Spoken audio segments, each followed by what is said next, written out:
ঢাকার ধামরাই উপজেলা গভীর নলকূপ বিষয়ে একটি উদ্বেগজনক তথ্য সামনে এসেছে।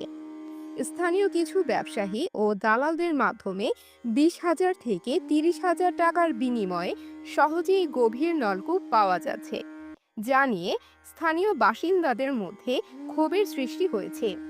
ভুক্তভোগী এক ব্যক্তি জানান, আমি প্রায় 3 থেকে 4 বছর আগে 20,000 টাকা দিয়েছিলাম একটি গভীর নলকূপ স্থাপনের জন্য। দালালের কাছ থেকে এখনো কোনো বল বা টাকা ফেরত পাইনি। আমি একজন অসহায় মানুষ, এমনকি কথা বলছেন এই ভুক্তভোগী। নলকূপ বড় টিউবওয়েলের নিকে টাকা জমা দিছি। 60,000 টাকা কম থাক আর 20,000 টাকা দিছি দুইটা টিউবওয়েলের জন্য।